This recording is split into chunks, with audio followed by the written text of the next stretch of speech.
जीवन एक marathon race की तरह है जिसमें व्यक्ति को बिना रुके लंबे समय तक बिना तनाव के दौड़ना पड़ता है। तो जब जीवन में कुछ करना है तो कुछ करना ही होगा। मेरी कई लोगों से बातचीत होती रहती है, उसमें कई ऐसे सामान्य व्यक्ति होते हैं जो जीवन भर अभावों के साथ जीते हैं।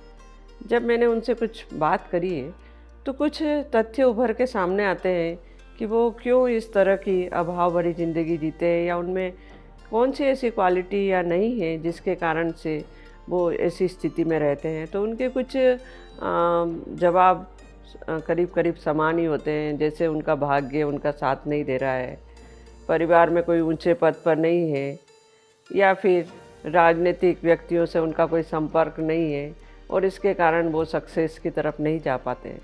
मेरा उनसे यही कहना है कि आप सिक्के के दूसरे पहलू को भी देखिए।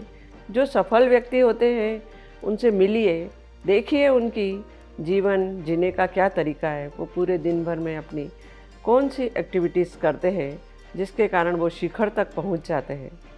मैंने कुछ सफल व्यक्तियों को भी देखा है, तो देखा है कि उनमें एक फायर होती है, एक ऊर्जा होती है, उत्साह होता है। वो अपनी आंतरिक शक्तियों को पहचानने लग जाते हैं और फिर कार्य करने लग जाते हैं।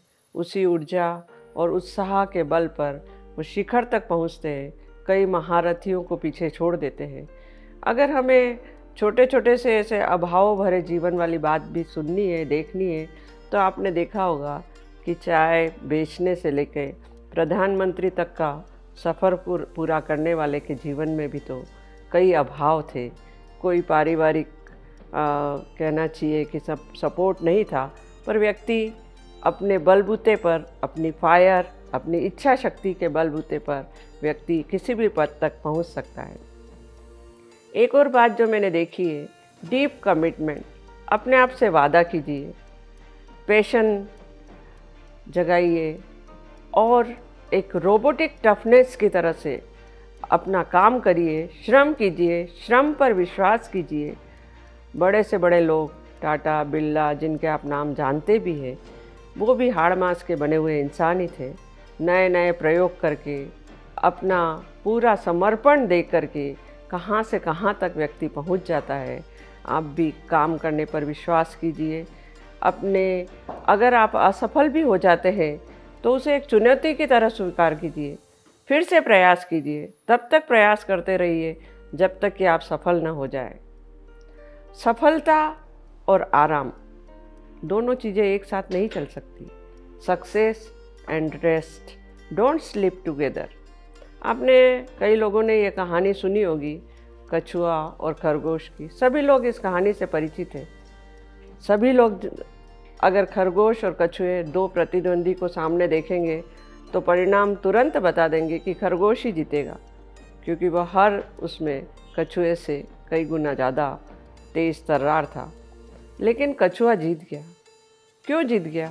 क्योंकि वो निरंतर अपने काम के प्रति जागरूक था, निरंतर प्रयत्नशील था, और निरंतरता ही उसे उस मुकाम पर ले गई है जिसको हम सफलता कहते हैं, जीत कहते हैं। तो जीत के लिए हमें निरंतर प्रयत्न तो करना ही पड़ेगा। निडर होकर अपना कर्म करिए। कर्म करने से डरना नहीं है। ये कहना है मुझे, लक्ष्मी भी उसी को आशीर्वाद देती है जो कि अपने काम पे कर्म योगी होता है, उसी को आशीर्वाद देती है। खाली बैठे बैठे सपने देखने से नहीं कि मेरे लॉटरी लग जाए। तो एक बार एक व्यक्ति भगवान के पास जाता है और कहता है कि मेरी लॉटरी लगा दीजिए, मुझे भी धनवान बना दीजिए। भगवान उससे कहते हैं, पहले लॉटरी का टिकट तो खरीद ले। तो जब लॉटरी का टिकट खरीदेगा तभी तो तू बनेगा। यानी कि आप बीज तो बोइए, काम तो करिए। काम करने पर ही आप आगे बढ़ सकते हैं। ईश्वर में विश्वास रखिए, भाग्य में भी विश्वास रखिए, पर उस भाग्य पर विश्वास न रखिए जिसमें पुरुषार्थ ही ना हो। पुरुषार्थ करिए और आगे बढ़िए। मंजिलें बहुत जिद्दी होती है, हासिल कहाँ नसीब से होती है। मंजिलें बहुत जिद्दी होती है, हासिल कहाँ नसीब से होती है। बड़े बड़े तूफान भी वहाँ हार जाते हैं जहाँ कश्तियाँ जिद पर होती है। आप सबसे मैं ये आशा करती हूँ, निवेदन भी करती हूँ कि अपने जीवन के सकारात्मक नज़रिए को देखिए, नकारात्मकता को छोड़िए और सफल होने में अपनी जी जान लगा दीजिए। निश्चित रूप से सफलता आप प्राप्त कर लेंगे। जय हिंद, जय भारत।